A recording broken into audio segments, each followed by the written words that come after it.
Si les dijese que la noción del tiempo, como la conocemos, no existe, y que lo que ocurrirá mañana ya existe, pero no lo recordamos, ¿lo creerían? Parece una pregunta hasta tonta, pero ¿lo es? Puede que lo que entendemos como pasado, presente y futuro no sea como creemos es. Cuando era niño, dividía mi tiempo entre el dibujo, la pintura y las estrellas. Y hasta dibujé en la casa de mis padres, en una pared, una gran pared, un dibujo de Leonardo da Vinci, quien era mi ídolo por ese entonces. Y ya en esos momentos, además de esas cosas, me iba haciendo algunas preguntas, me iban inquietando algunas preguntas, como el origen del universo, el origen de la vida. Y además de esas dos cosas grandes, dos cosas más particulares, los misterios del tiempo y de la gravedad.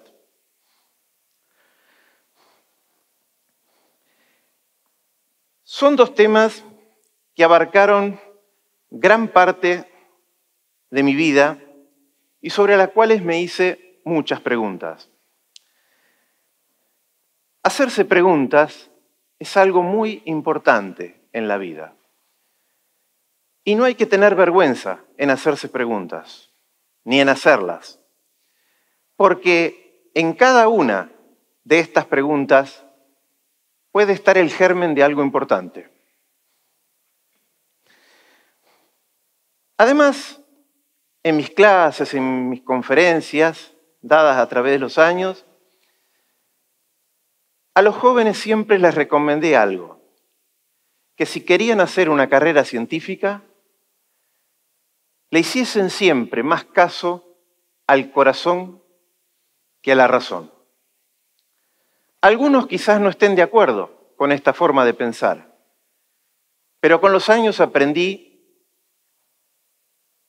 que fue importante haber pensado y recomendado eso. ¿Por qué? Porque hace muchos años, me fui dando cuenta a través de los años, que hubo una oportunidad en la vida que me cambió fundamentalmente. Y fue un mes después del hecho de las Torres Gemelas en Nueva York. Había viajado a Estados Unidos, más específicamente a Washington, la capital, y me recuerdo mirando a través de la ventanilla del avión con cierta nostalgia, porque iba pensando, mientras miraba los bosques que rodean la ciudad de Washington, iba pensando que algo importante estaba por ocurrir y que eso de alguna manera cambiaría sustancialmente mi vida. Era la primera vez que viajaba a Washington y me unía a esa ciudad una carta enviada hace muchos años antes, por los años 70, en plena dictadura militar en Argentina. Me unía a una carta que le habían mandado al entonces presidente de Estados Unidos, Jimmy Carter. Carta que con los años transformó la distancia en una maravillosa relación. Ahora, por otro lado, Albert Einstein, a quien todos conocen, que ocurre que cuando yo era niño me imaginaba andando en bicicleta por las calles de Casilda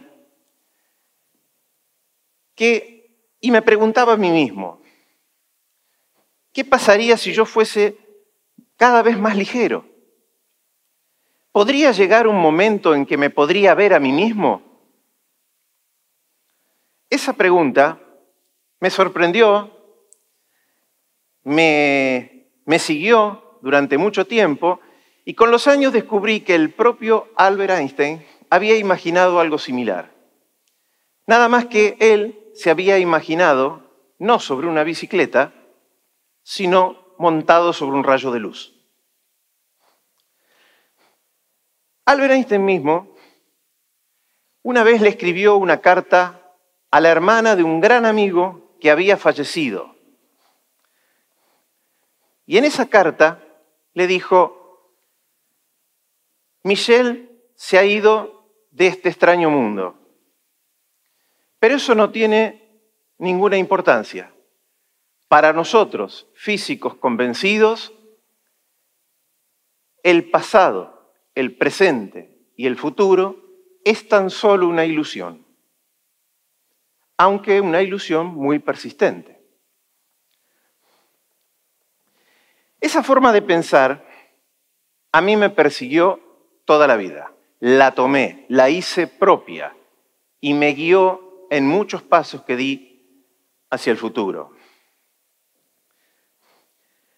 Y fue fundamental algunos momentos que ocurrieron. Por ejemplo, el haber conocido a 2 premios Nobel, Ilya Prigogine y Roger Penrose, y alguien que no lo fue, pero que seguramente todos ustedes conocen, Stephen Hawking. Estas 3 personas con quien tuve relación a través de los años me enseñaron como nadie la termodinámica de los procesos irreversibles, la flecha del tiempo y los misterios de la gravedad y del tiempo, como nadie más pudo hacerlo. Aristóteles creía que el tiempo era eterno, que estuvo siempre. Einstein no. Einstein decía que era una ilusión, que no se podía volver para atrás, pero era relativo. En cambio, Ilya Prigogine decía que la ruptura espacial era consecuencia de la ruptura temporal. Por lo tanto, el tiempo había precedido al espacio y por lo tanto, el tiempo había precedido al Big Bang. Eso para mí, cuando lo entendí, fue casi como una revelación. Ahora,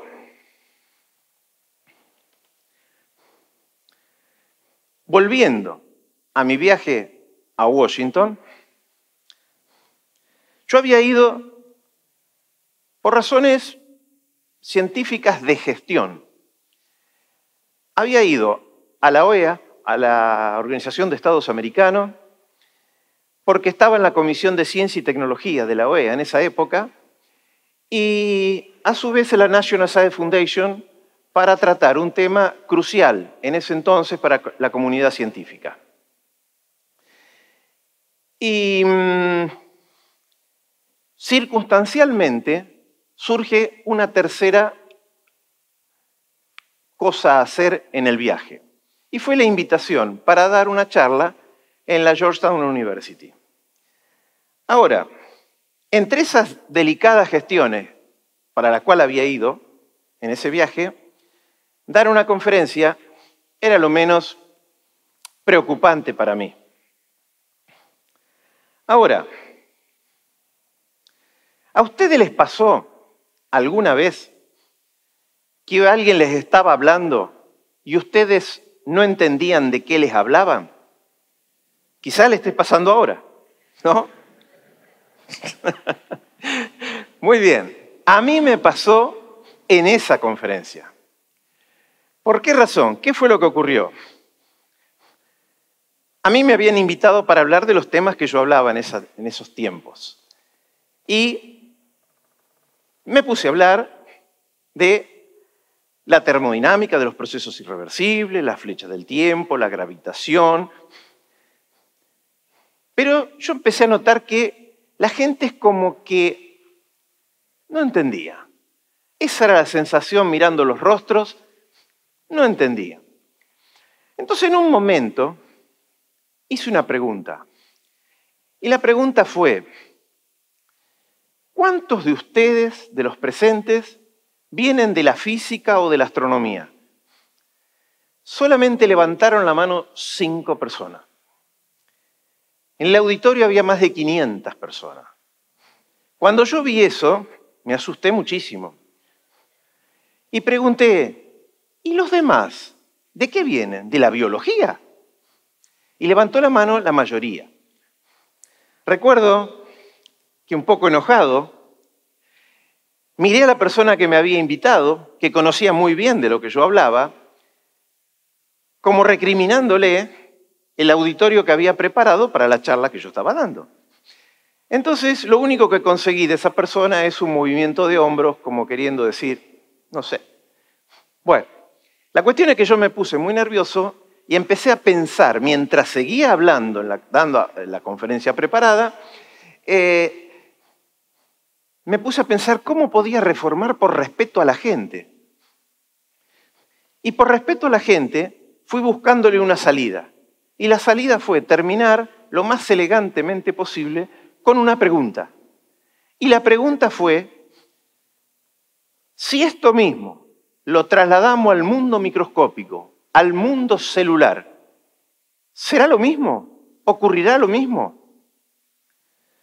Muy bien.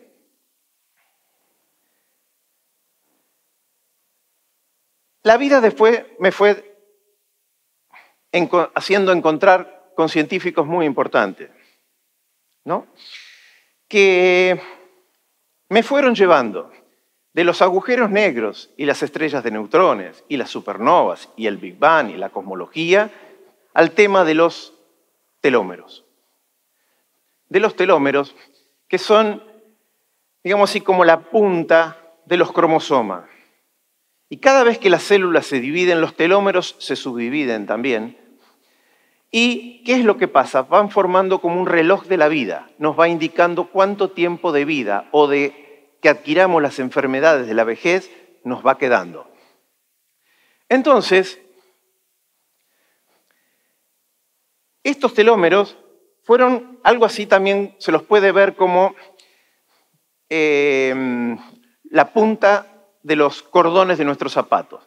Están como para que no se deshilachen los cordones. Esto es para que no se desarmen los cromosomas, ¿no? Muy bien. Y a su vez me fue llevando a una maravillosa enzima que se llama telomerasa. Y la enzima telomerasa puede hacer crecer a los telómeros.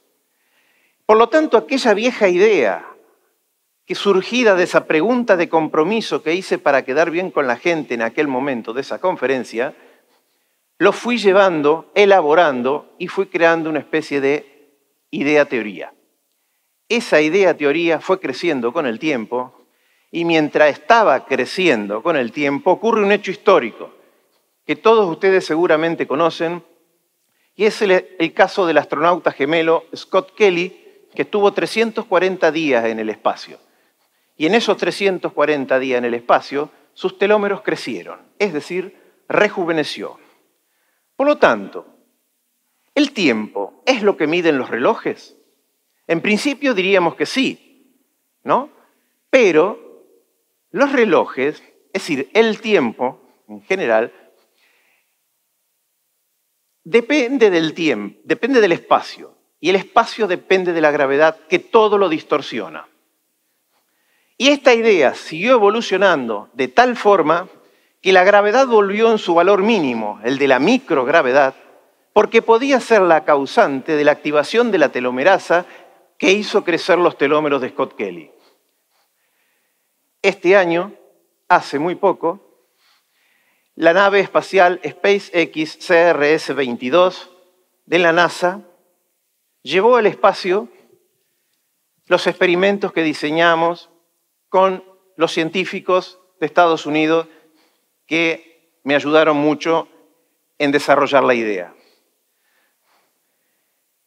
Se hicieron experimentos con vegetales y esos experimentos con vegetales dieron resultados sumamente interesantes y acorde con las ideas que veníamos desarrollando.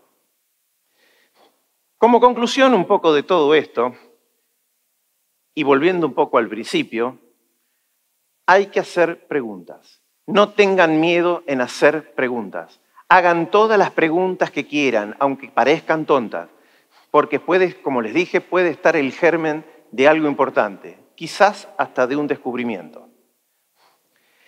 Y este astrónomo, como ironía de la vida, este astrónomo que empezó a estudiar el universo con su viejo telescopio en la terraza de la casa de sus padres, aquí en Casilda,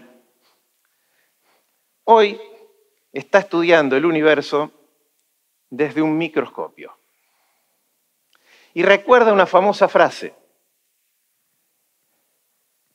antes creíamos que nuestro destino, que nuestro futuro estaba en las estrellas. Hoy sabemos que está en nuestros genes. ¿Quién lo dijo? James Watson, premio Nobel, codescubridor de la doble hélice del ADN. Por eso, mi recomendación para los jóvenes y para los no tan jóvenes: pregunten, siempre pregunten, pregunten muchísimo, no tengan miedo de hacer preguntas. Después de todo, hacer preguntas es el punto de partida para hacer ciencia.